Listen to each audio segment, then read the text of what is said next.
Sumainyo ang Panginoon. At sumayo rin. Ang mabuting balita ng Panginoon ayon kay San Lucas. Papuri sa iyo, Panginoon.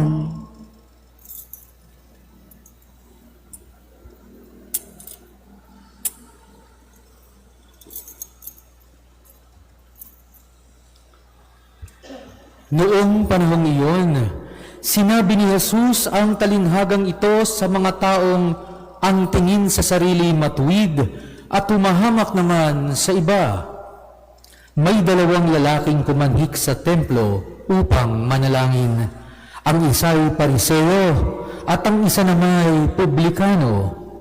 Tumindig ang pariseo at pabulong na nanalangin ng ganito, O Diyos, nagpapasalamat ako sa iyo pagkat hindi ako katulad ng iba, mga magnanakaw, mga mandaraya, mga mangangalunya, o kaya'y katulad ng publikanong ito. Makalawa akong nag-aayuno sa loob ng 1 linggo. Nagbibigay ako ng 10 ng lahat kong kinikita. Samantala, ang publikanong nakatayo sa malayo, hindi man lamang makatingin sa langit, kundi dinadagukan ang kanyang dibdib at sinasabi, O Diyos, mahabag po kayo sa akin na isang makasalanan. Sinasabi ko sa inyo, ang lalaking ito'y umuwing kinalulugdan ng Diyos, ngunit hindi ang isa. Sapagkat ang sinumang nagpapakataas ay ibababa, at ang nagpapakababa ay itataas. Ang mabuting balita ng Panginoon. Pinupuri ka namin, Panginoong Hesukristo.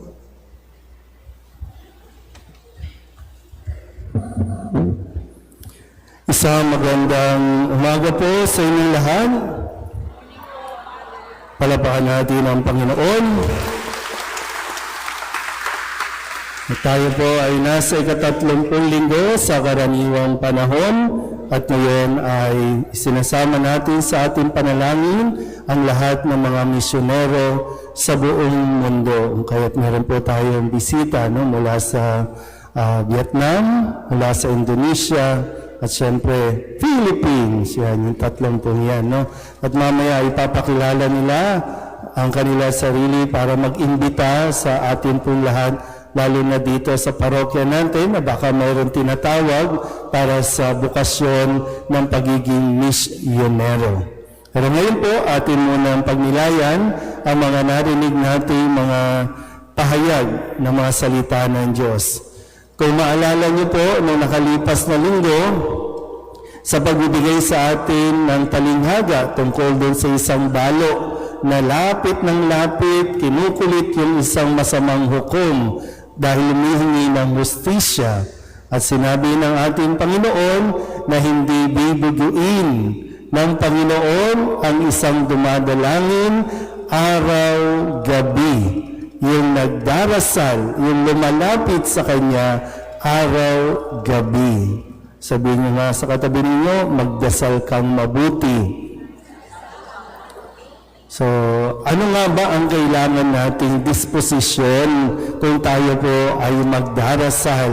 Ano ang kinakailangan nating disposisyon sa tuwing tayo ay nagkakatipon at nagpupunta rito tuwing linggo? Dahil bilang Katoliko, sa atin, dapat nandito tayo, nagsisimba tayo kapag linggo. Hindi naman requirement yung Lunes hanggang Sabado, pero yung linggo, yan ay mandatory.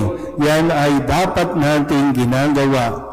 Pero kung pupunta tayo tuwing linggo sa banal na misa, masama-sama tayong nagdarasal, hindi tayo po pwedeng nagmamalaki. Kaya nga minsan napapaisip ako, O kaya sa atin din mismo, minsan, bakit ayaw natin magsimba? Ano yung dahilan natin? Bakit ayaw natin magsimba? Minsan, dinadahilan natin na sinasabi natin, ay, hindi ako magsisimba kasi makasalanan ako. Yan. Pero yun ba, kapag sinabi natin, kasi makasalanan ako ba't pa ako magsisimba?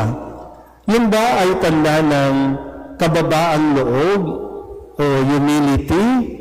o yun pa rin ay pagpapakita ng ating pagmamataas?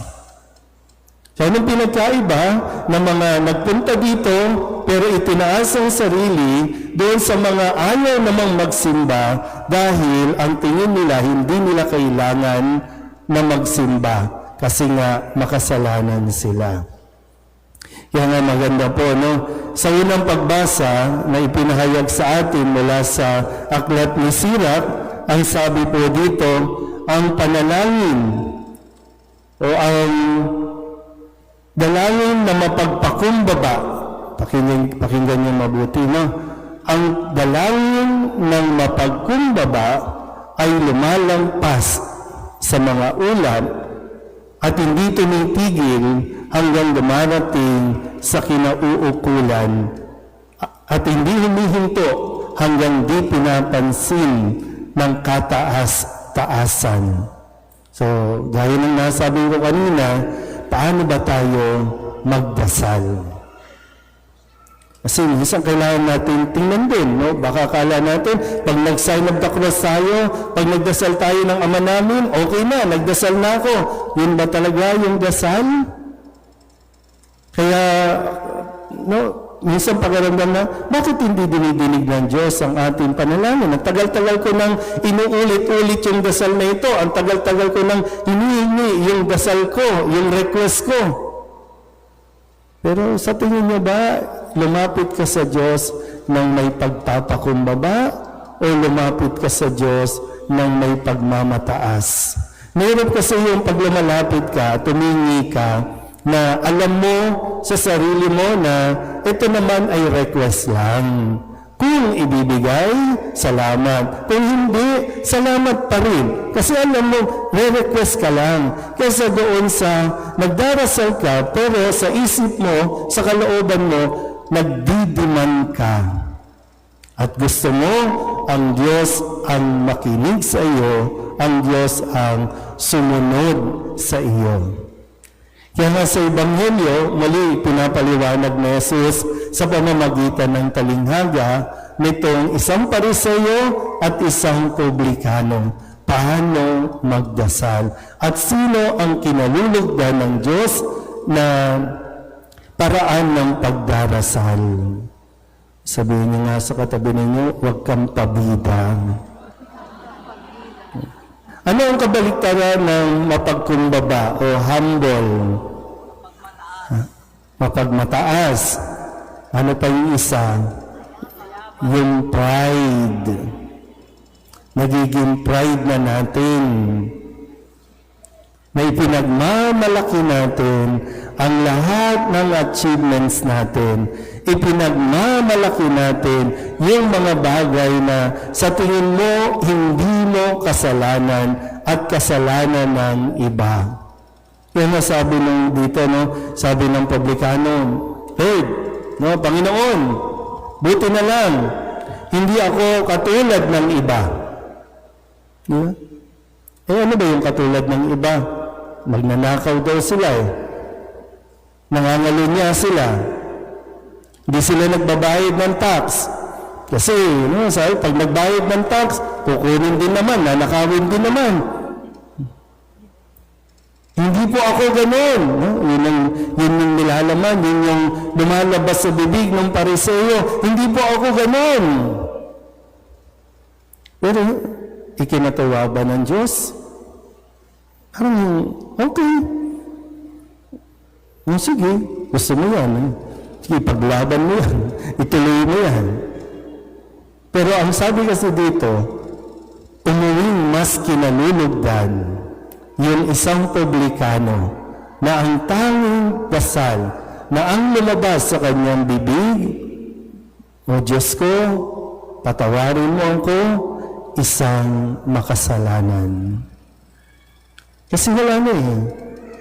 Anong i-justify niya sa maling ginawa niya? At maitatago ba niya sa Diyos kung ano ang inilihim niya sa mga tao? Maitatago ba natin sa Diyos yung mga kasalanan natin hindi nalalaman ng ibang tao? Lahat yan alam ng Diyos. Minsan, hindi mo na kinakailangan pang sabihin, pero ang kailangan lang, taos puso at pakumbabang humingi ng tawad sa Diyos. Paulit-ulit man. Ngayong linggo, okay, nandito tayo, Lord. Sorry, Lord, no? Sige nga, dagukan nga ang inyong mga dibdib, yung, ano bang tawag dito? Kanang dibdib. No? Sige nga, hampasin nyo nga ng konti. Uy, hampasin nyo lang, para baka kailangan tumibok din papaano, diba? Ganyan ang ginagawa, no? Pag yung puso natin huminto, o kaya masyado ng matigas, kailangan mo, no? Dagukan, kailangan mong tukbukin para sa kalang, no? Umuga man lang at dumalaw, magpatuloy yung dugo na dumadaloy dyan. Kasi masyado nang natutuyo na nagiging matigas na. Yun ang sabi ng isang Pariseo, tinagukan ng kanyang dibdib at hiyang-hiya, hindi makatingin sa langit, humihingi lang ng tawad. At nawa ito, no? Isang bagay na dapat nating matutunan. Sabi ko nga kanina, bakit yung iba ayaw nang magsimba? Kasi sabi nila, pero tanda ba ng pagsisisi o tanda ng pagpapatuloy ng katigasan ng ulo at pagmamataas? Sa mga estudyante naririto, no? Nandito kayo, nawa, dala-dala ninyo yung pagpapasalamat sa Diyos na kayo ay nakakapag-aral pa. Pagpapasalamat sa Diyos na may mga magulang kayong nakakapagpaaral sa inyo. Pagpapasalamat sa Diyos na kayo kahit papano maayos ang inyong buhay.